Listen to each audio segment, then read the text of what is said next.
where we have monthly meetings at UEC where we invite guest speakers to come speak about their work and build community around this. It's great to see so many friendly faces. We leave the first 5 or 10 minutes for folks to make introductions if they want in the chat, or to make any announcements they may have about their work. So Erica, I hand it off to you. If there's anything I may have missed. I think you covered it well, David. Excited to hear Danielle speak today.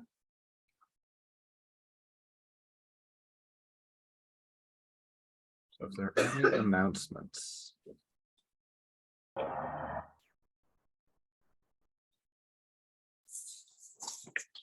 Yeah, I mean, I can make this announcement now or as part of my presentation, but while I'm thinking about it, there are going to be some outreach announcements coming out from the Urban and Community Forestry Program with the Forest Service.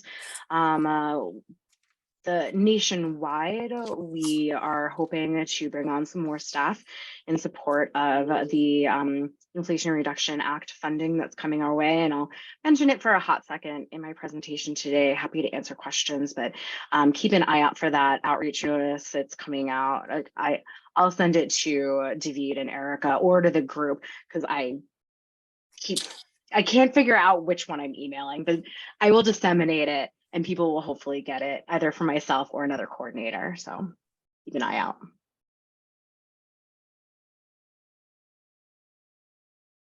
Thanks so much, Danielle. And I guess, David, I actually will mention local to Boston right now, we do have something with urban forestry that is kind of about to happen. The city has released a request for proposals for an organization to kind of convene an urban forestry alliance. It's kind of based on Montreal's model. And so that should be maybe happening this spring. An urban forestry alliance for private land specifically. They're looking to help bolster the canopy on private land and kind of stem some of those losses, which in Boston, our biggest losses of canopy 2014 to 2019 were those on private lands, with residential being a really big land use category for those losses. So we'll see in the spring if that alliance forms, and that will be something we're really excited to participate in, and might link into some examples of work that some others on this call have set up in the past, and we're hoping to really use best practices in this effort. So keep an eye on Boston. We're investing in our urban forest, and we're really excited about that.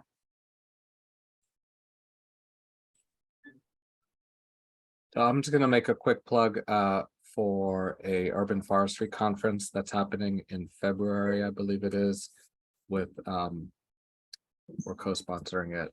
Oh my God, the one out in Worcester, Erica, Tower Hill Botanical Gardens has their conference. I will put in a plug for that. I'll get the link for folks. And that's happening, I believe, in February, an urban tree symposium. And that's going to happen February 3rd, so right around the corner. And I invite folks to share that with their networks. And I will drop the link in the chat. And second, here at Speak for the Trees Boston, we're an urban community forestry nonprofit. We're hoping to release soon, and Erica, I haven't shared this with you yet, 2 new jobs to start hopefully in April. So keep your eye out if you know of anyone interested in urban forestry. One's going to be associate director, and the other one will be a tree care person who will drive a truck around the city caring for trees. So. Oh, yes. And thank you, Corey. There's a call out now for abstracts for the World Forum on Urban Forestry in October, which is in DC. So lots going on. Other announcements.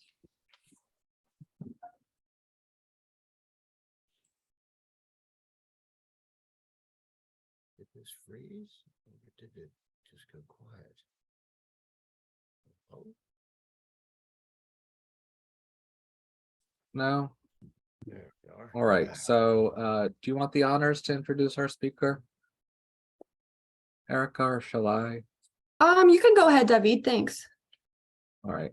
Now I have to look up your bio, Danielle. Let's see if I can find it here. I know you shared it with us. If you don't have it in front of you, I can go I ahead have it and- right Okay. here. All right, I'm Okay, looking there you down at go. my computer. So I know Danielle, but I wanted to get everything right here. So Danielle Gift is our guest speaker for today. She is the Northeast Urban and Community Forestry Program Coordinator for the USDA Forest Service. She focuses on providing support to the 7 states in the Northeast and in assisting communities in planning urban forestry programs to maximize social, environmental, and economic benefits.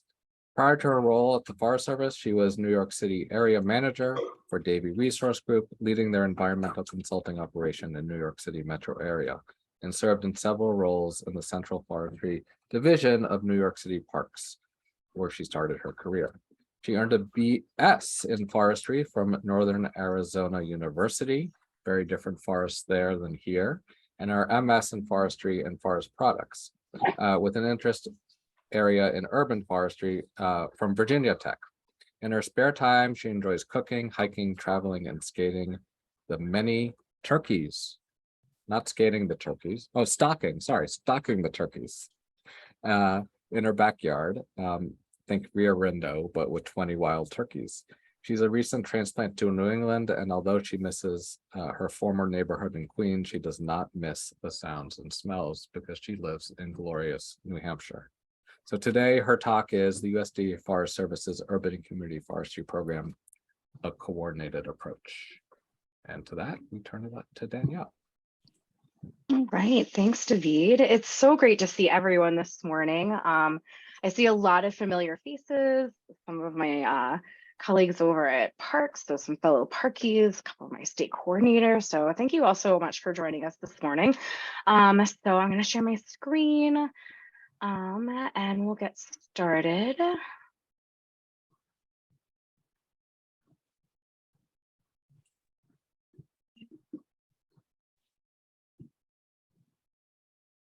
All right, David or Erica, can you confirm that I've got the right one up? I don't have the right one up, so I have to see your switch notes. things. Yeah. Oh, so frustrating. How did I do it last time? We just did this. I apologize, everyone. I'm usually We'll edit so this much out better of at the this. recording. Thank you, appreciate it. Where did the... Good morning. Oh, here we go, display settings. Here we go. Better?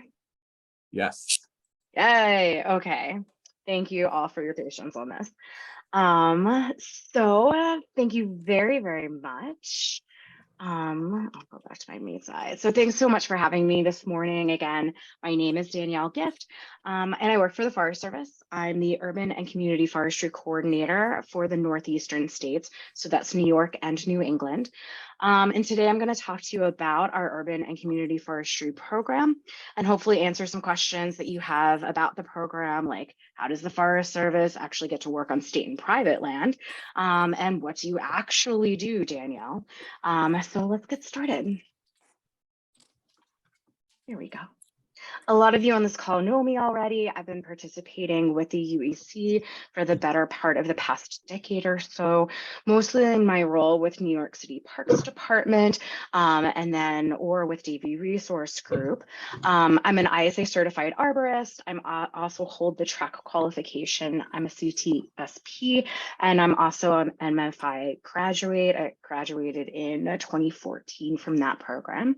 I started with the Forest Service at the end of March of 2022, so this is a fairly new role for me, but I'm thrilled to be here, and I'm thrilled to continue to hear about all the wonderful programming that goes on along the East Coast megalopolis, if you will, and even beyond. I know we get some folks from the West Coast sometimes, so they're a really, really wonderful group to chat with. So let's start with some numbers. Call. If you have the same trouble again, call me. Thanks, Frank. I want to start with some numbers. I'm a numbers girl. A lot of you know that about me. And so for some context, over 140 million acres of America's forests are located in cities or towns. And then more than 84% of people in the United States actually live in these cities, towns, or urban communities.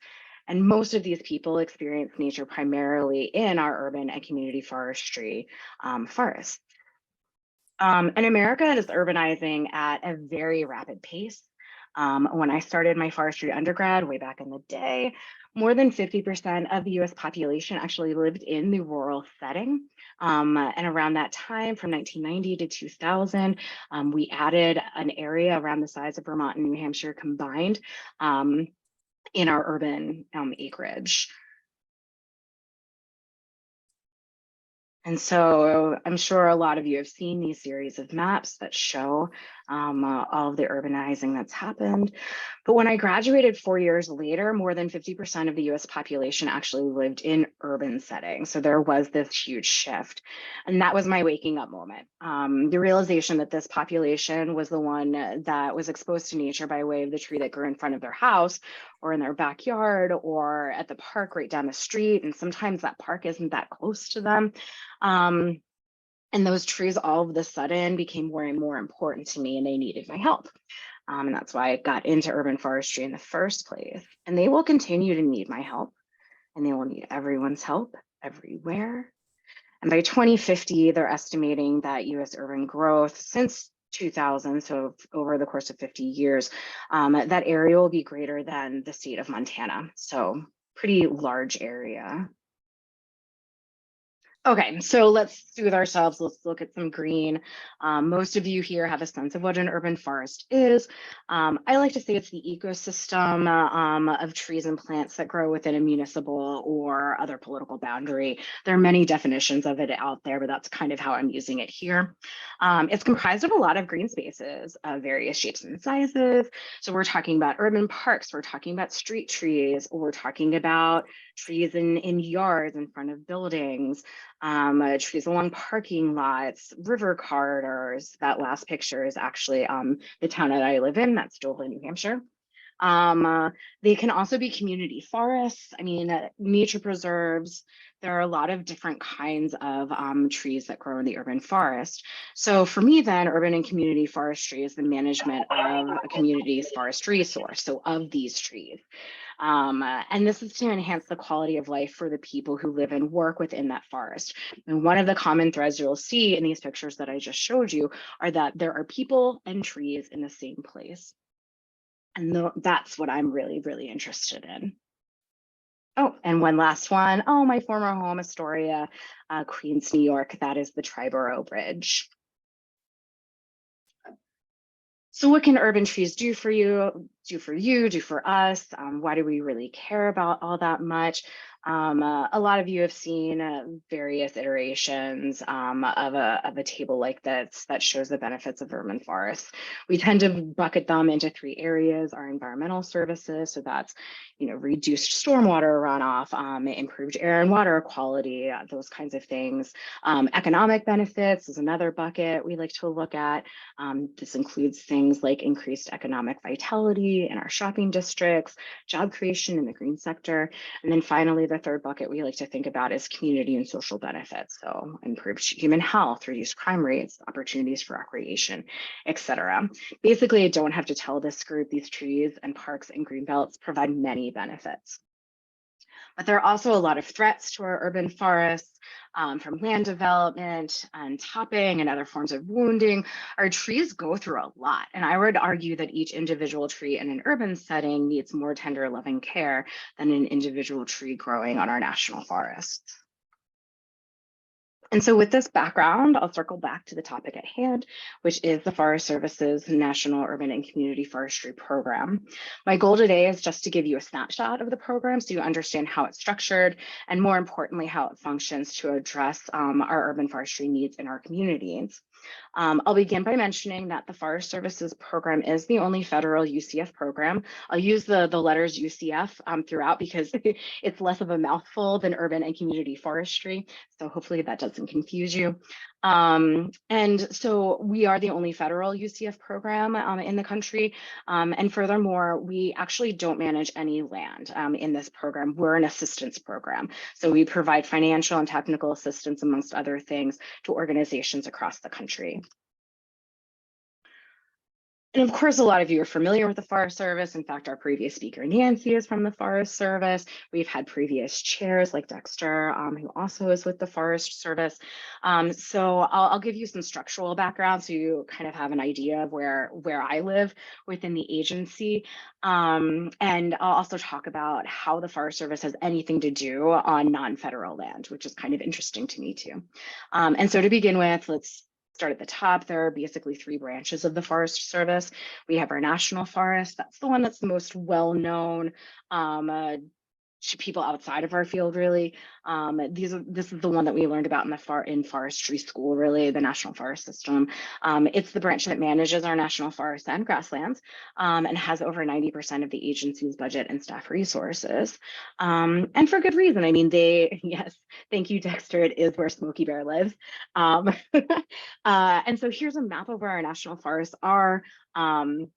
And you can see a lot of that federal land that's managed by our agency is actually in the western part of the United States.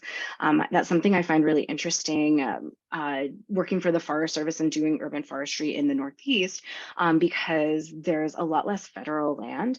And so it's like an interesting place to be doing this job.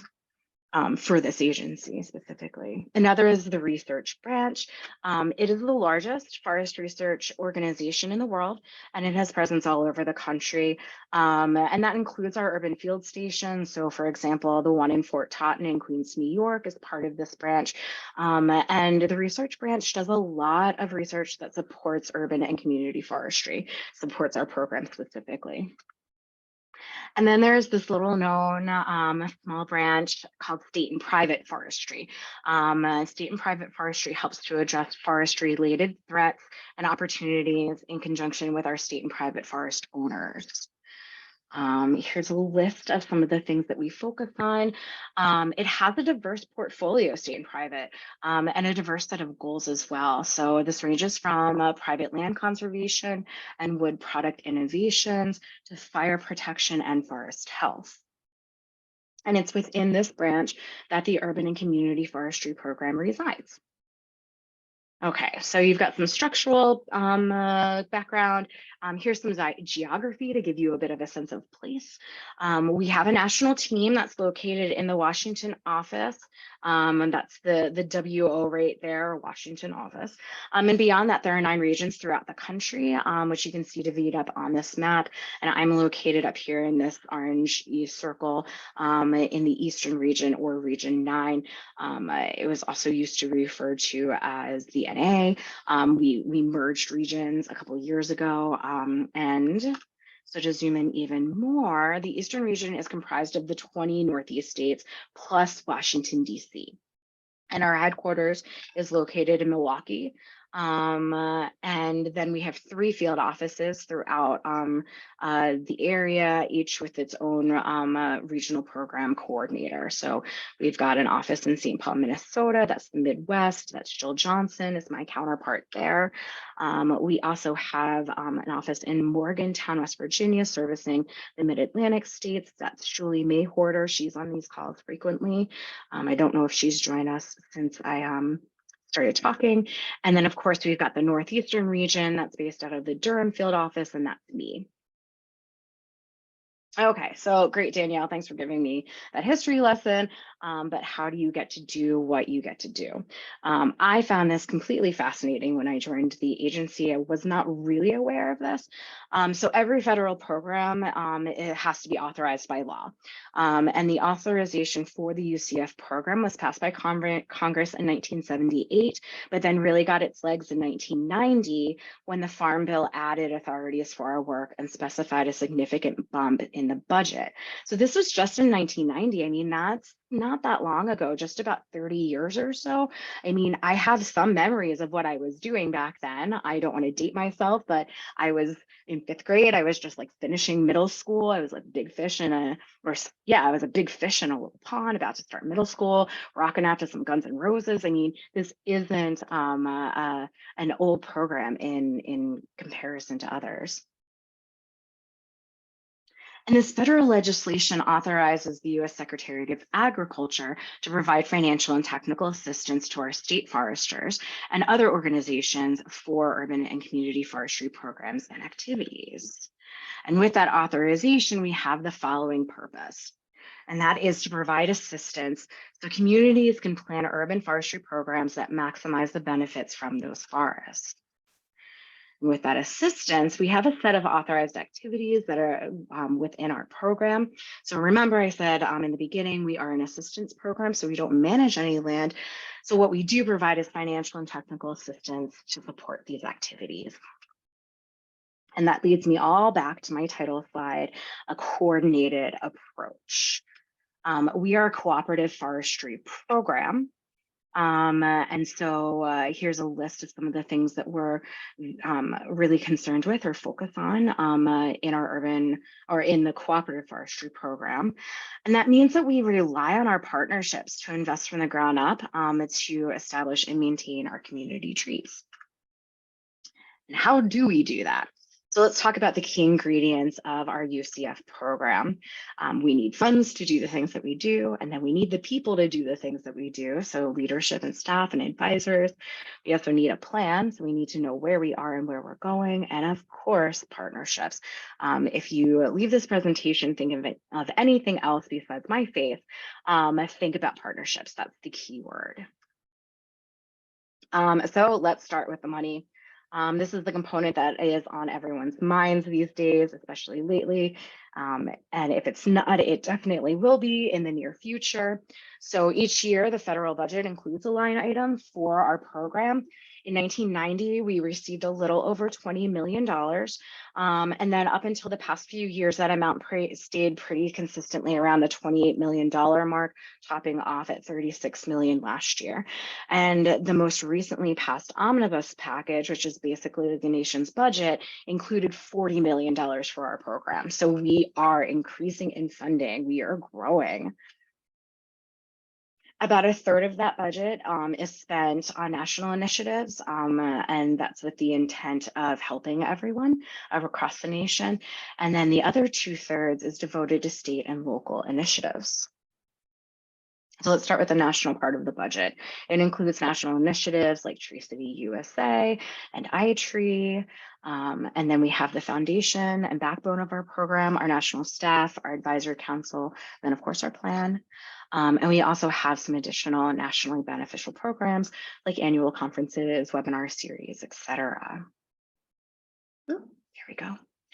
Our nationally beneficial projects and programs would not be as effective without our national partners, and the Arbor Day Foundation is one such partner. They administer the Tree City USA program, which we're all familiar with. It's an incentive program for communities. It has 4 cornerstones for recognition. You have to have a tree board or department, a community tree ordinance. You have to spend at least $2 per capita on urban forestry in that community. And of course, you have to celebrate Arbor Day, which is everyone's favorite. And then in addition to that, in addition to the initial award, there is the growth award, and that includes planning and partnerships.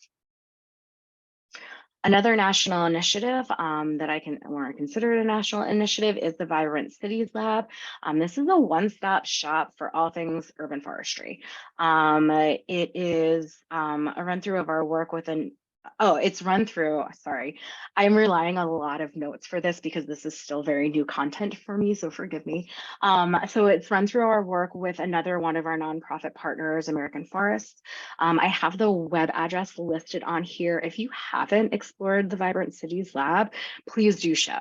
It's like the perfect snowy day rabbit hole to go down. There are so many tools, there are case studies, there's all sorts of things on this website here. And they're all available for free, these resources, all supporting urban forestry. I saw Donna joined us, Donna Marie Foster.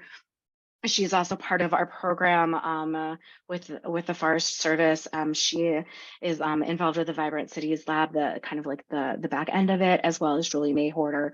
If you have any questions, shoot them any questions. They'd be happy to answer them. And then finally, I'd be remiss if I didn't mention one of our own products, which is iTree. A lot of you are familiar with and probably use or have used iTree. It's a collection of free science-based tools based on peer-reviewed Forest Service research. People use it to quantify the benefits and values of trees, and it also aids in things like tree and forest management as well as advocacy. And you can even use it to show potential risks to your trees or to forest health.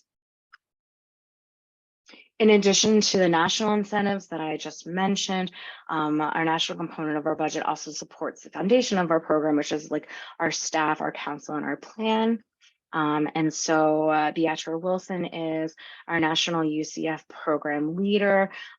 She has a small but mighty team that works with her. I'm sure a lot of you have met her at conferences or seen her on webinars, and she's quite literally everywhere all the time these days. I think she needs at least 20 clones of herself. She's a very busy lady. We have our advisory council, which is NUCFAC, the National Urban and Community Forestry Advisory Board. And then a plan, finally, our 10-year urban forest action plan. The current one is from 2016 to 2026, and then we'll be issuing the next 10-year plan. So keep an eye out for that in the next coming years. And then the other 2/3 of our budget is administered regionally, and it's devoted to state and local initiatives. So that's what someone like me focuses on, primarily in the form of grants that we award to our state forestry agencies. And then they take that funding and work with other organizations to implement their programming on the ground. There are 4 basic requirements for states to receive their core funds, is what we call them. And I'll use New York State as an example on the ground. That's the state that I'm obviously most familiar with, because that's where I lived for 12 years before I came here. And so you need to have an urban and community forestry program coordinator. In New York, that's Gloria Van Dyne.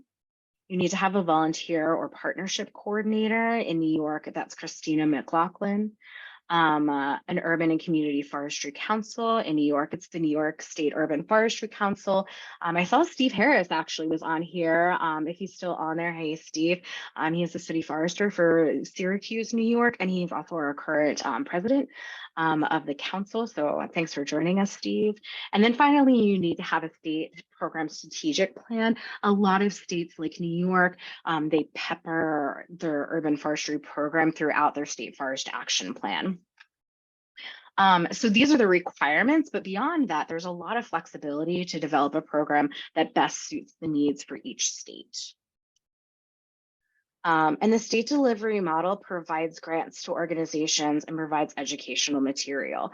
And so I'm going to show a couple of screenshots from each of the states are required to send in a highlight report. So I saw Danica on here. She's the urban coordinator for Connecticut. So I've got some pictures from everyone's report so you can see what my states have been up to. States can grant to statewide or metro area nonprofit greening groups for on the ground work, or for a statewide urban forestry conference, or frequently to communities that help them plan for and manage their trees.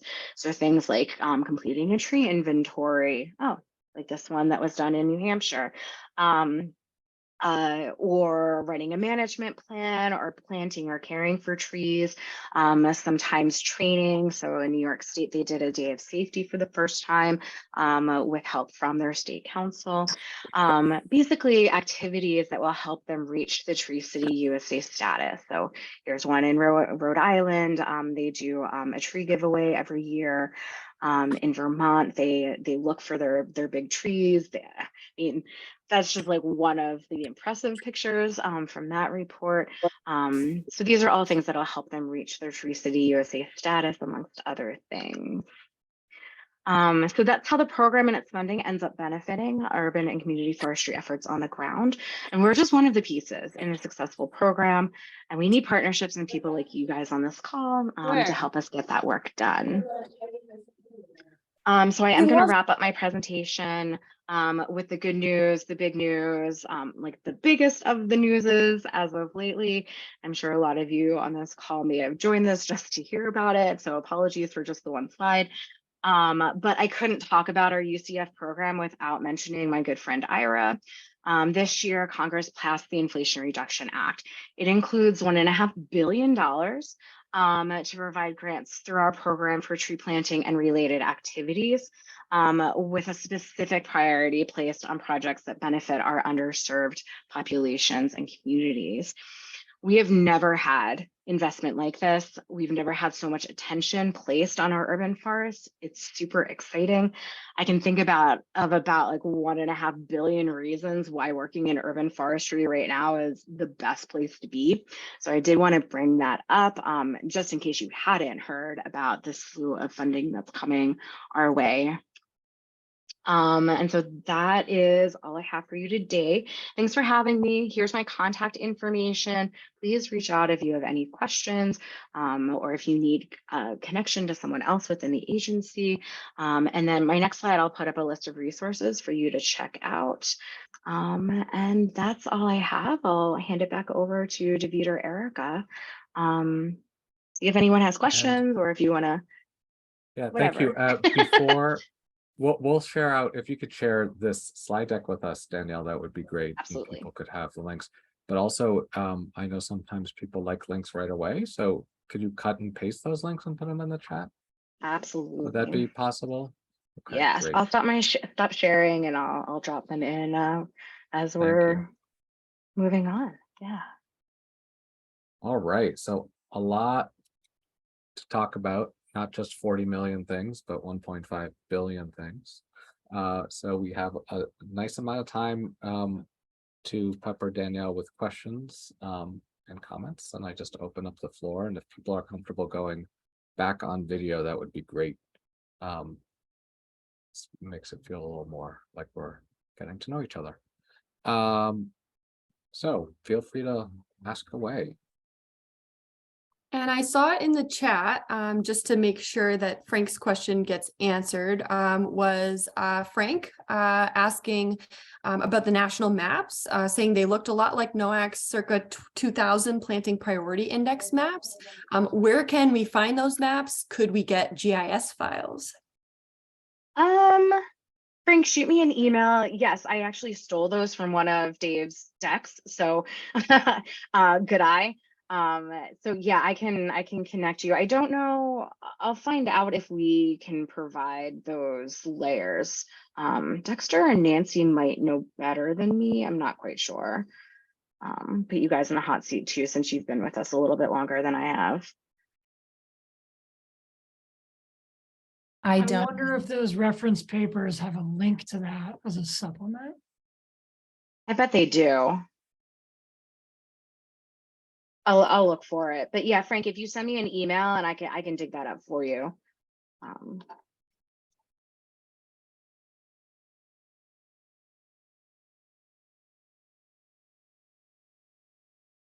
Okay, those are all the links.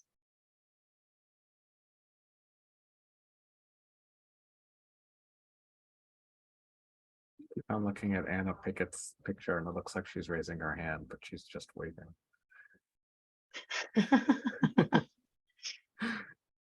There you go. Other questions? Feel free to put them in the chat or. I have a question. Danielle, I'm just wondering about strategies for organizations that want to think more regionally, but maybe they are usually more locally focused. Do you recommend them reaching out to the state urban and community forestry program and yourself? Could you talk a little bit more about like what might be the best pathway to like forming or strengthening those types of relationships, and like what you recommend as we get closer to the IRA and these billion things that David is. Yeah, so if you're planning on working within your state borders, I think it makes the most sense to reach out to your urban and community forestry coordinator within that state. So that would be my recommendation. They have more connections on the ground. I'm more of at a 30,000 foot level in this position. if you're thinking regionally, oh, Eric Wiseman's joining us. He was my advisor in grad school. Anyway, for on a regional scale, yeah, absolutely reach out to myself or one of the other Forest Service regional coordinators. We have a pretty good sense of who's working more in that like 10,000 foot area, working amongst various states. And we're connected with our larger national nonprofits, like the two I mentioned earlier, American Forests and Arbor Day Foundation, as well as the Nature Conservancy. So that's what I would recommend is if you're staying more on the state scale, reach out to your state person. But if you're thinking a little bit beyond that geographically, reach out to myself or another Forest Service coordinator. Thanks, Danielle. Yeah, of course.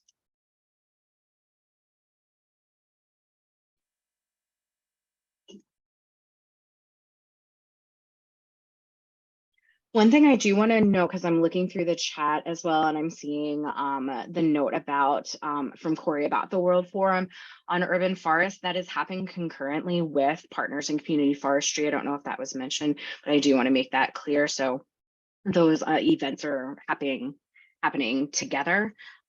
So rather than having partners later on in November, it's one big happy tree party in DC in October. So see you there.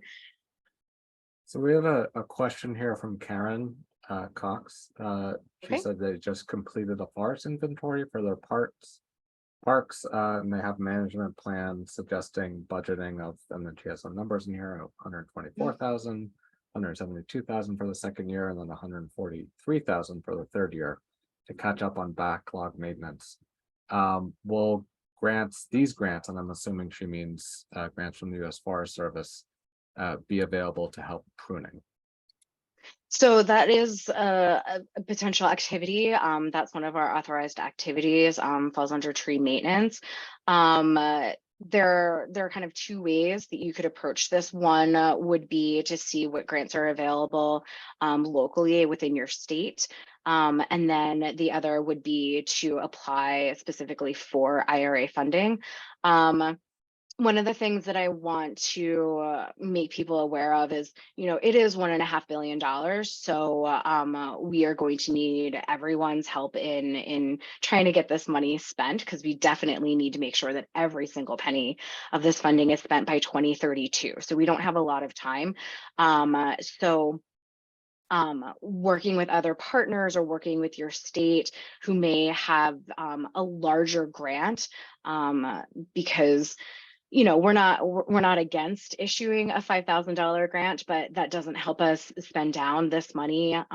We're thinking more on the programmatic level that includes projects like pruning. So just circle back to your initial question, Karen. Yes, these grants can be available to help for that, but I would definitely talk to your state person and see what they have more immediately.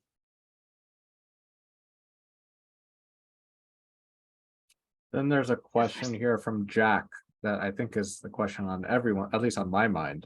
I think most people's minds here is, do you have a sense for what the process will be like for dispersing and applying for and receiving IRA funds? And I'd say not just the process, but also the timeline.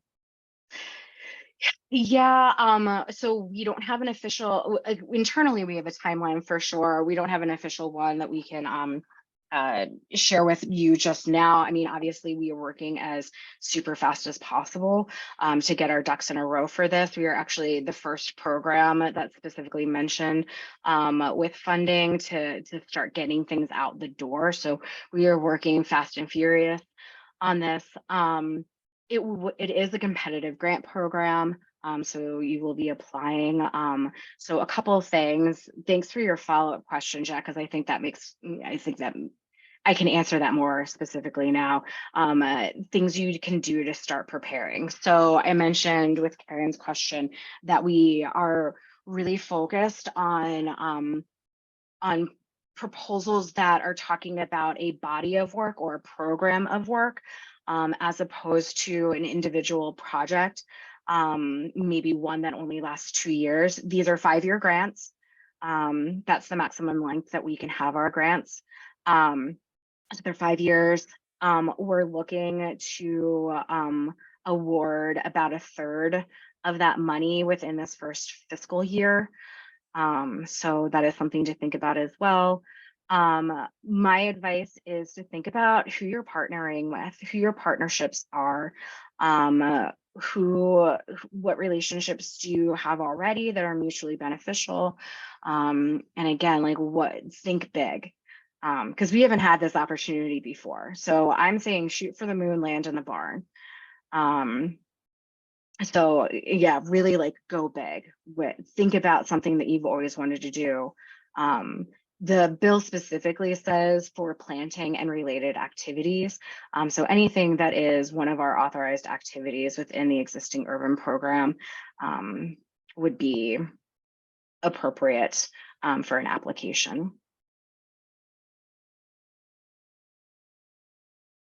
And then there's a question about, Karen asked the question, do we need a cash match or any kind of match actually?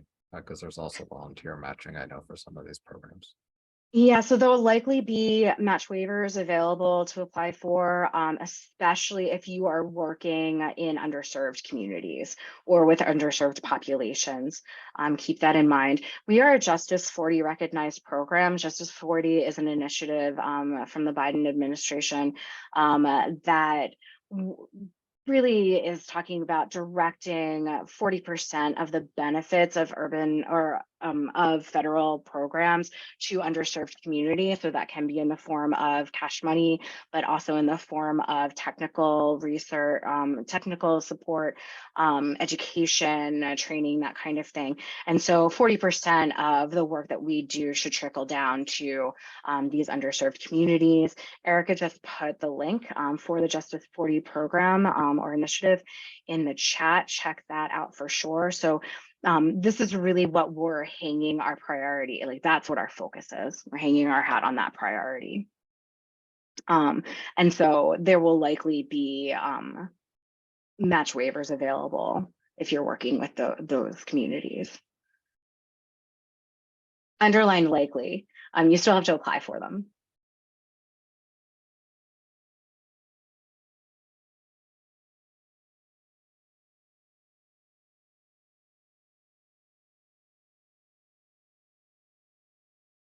Other questions?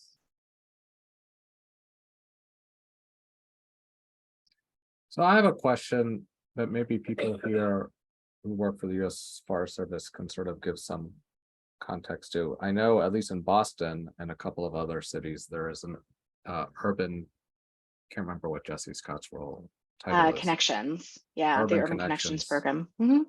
How is that going to interface at all, if at all, with funding from the IRA? Do you know?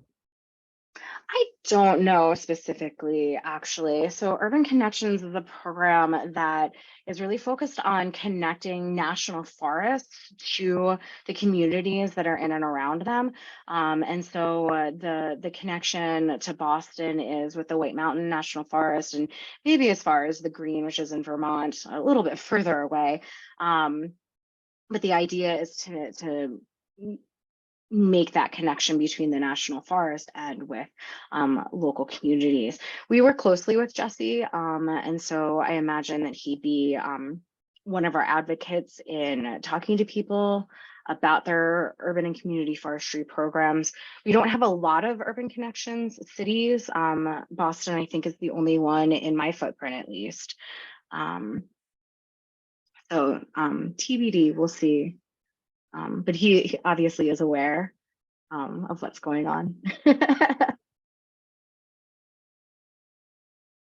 I have yet to find it online, Jack. The list of approved activities. I've been trying to find that myself. So once if I can find that link, or if I can find what legislation it's specifically in, I will share that to be disseminated. Of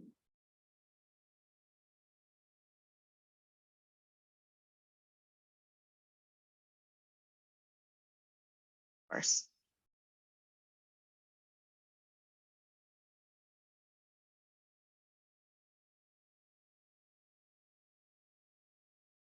Danielle, you said you had an idea for a round robin.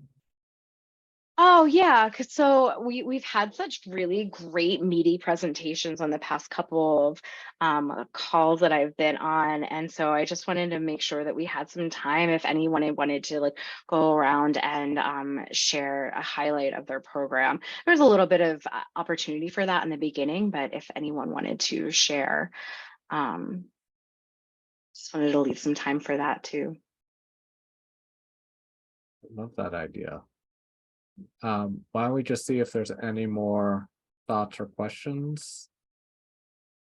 I know people process at different rates and or maybe shyer than others.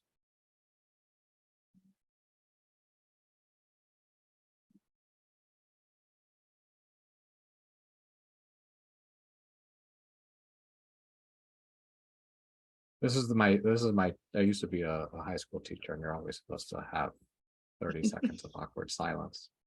Haven't reached that yet. All right, so Danielle, you want to give us a prompt for a round robin? I hadn't thought of that. Yeah, share with us. I'll throw something out, and then Erica has her hand up, but share with us the thing that you are most proud of from 2022, since we are in the new year. And Erica, you have your hand up, so I want to give you a chance to say what you need to.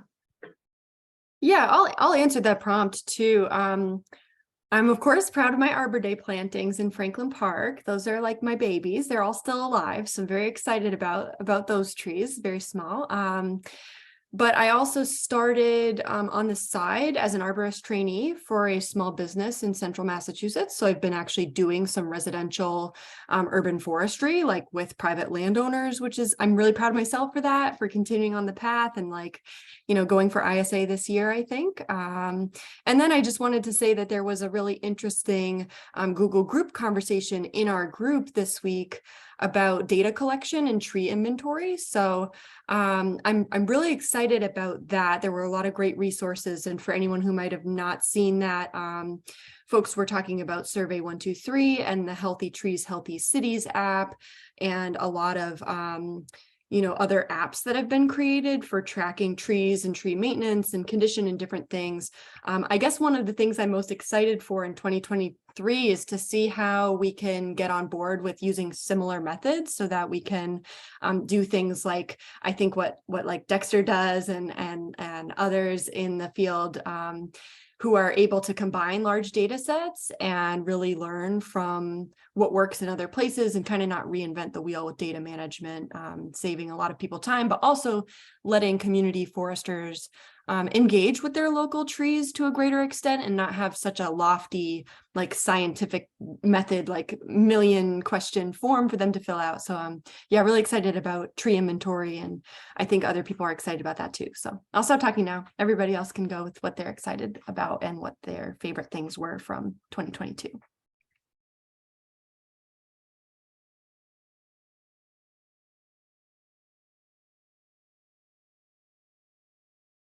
I'm happy to go next. I guess I'm Colleen from New Haven, and a few things we feel proud about from 2022. We have a long history of working with people with a background that includes experience being incarcerated, and so we had a strong team reaching our tree planting goals and doing inventory work and pruning. And something we're excited about for 2023 is we're working with Max Piana and Rich Hallett on an urban silviculture project that spans a lot of partners in the Northeast. And Rich Hallett is out with our staff today, prepping those sites for an oak regeneration project.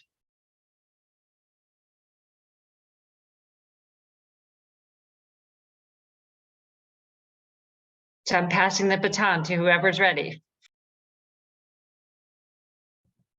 I'll jump in here. I'm John Donovan. I'm with the Student Conservation Association, SCA. Thanks for this webinar today. This was great. I think probably most proud of primarily working in New York City with youth and young adults doing different conservation stewardship projects. But this past year, we opened it up and actually did a regional crew experience with Merck Forest and Farmland in Vermont, and sent a group of high school youth from New York City up there for 10 days, and they did a camping and stewardship forestry experience. So it was really cool to get to see some life-changing experiences for urban youth in Vermont. So yeah, very cool.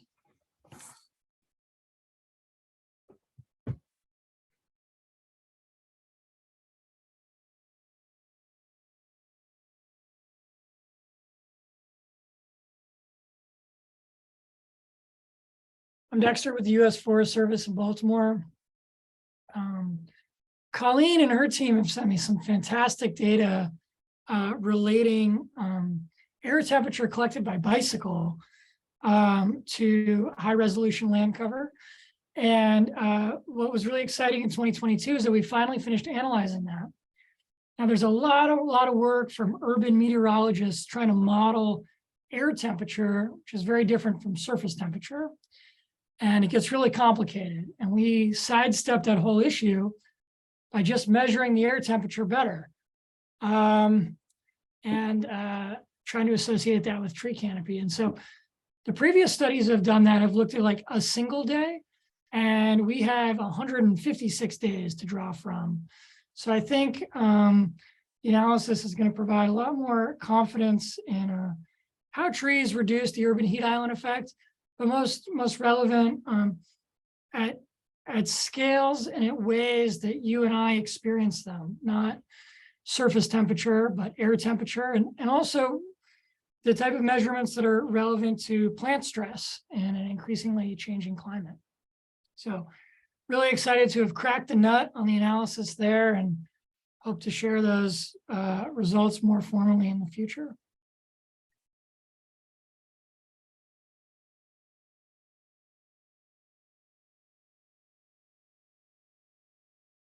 I have time for one or two more shout outs or whatever we're calling them. Hi, everybody. I work with Colleen at the Urban Resources Initiative in New Haven, and in 2021, we completed a park score analysis of our park system and access to parks and the disparities between our neighborhoods. And in 2022, we were able to take that data and identify priority areas for us to work in. And there's the largest park in the largest, most densely populated neighborhood with the poorest, park poorest neighborhood. We were able to generate, identify volunteers who wanted to adopt that park and take it on as a big project to improve, because it had been largely neglected. And so that's one of the things I'm most proud about from 2022 is we were able to kind of take that research and make some big improvements in the neighborhoods that needed it most.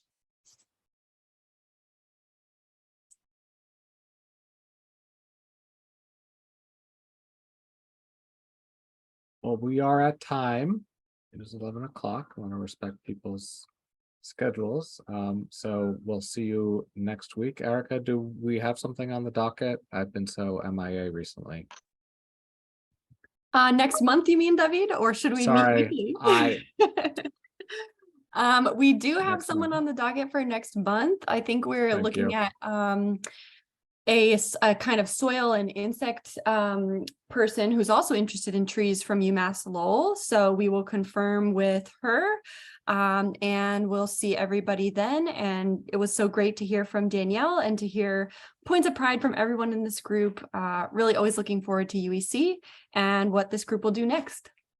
Yeah, see you on the ice skating rinks, everyone. Bye.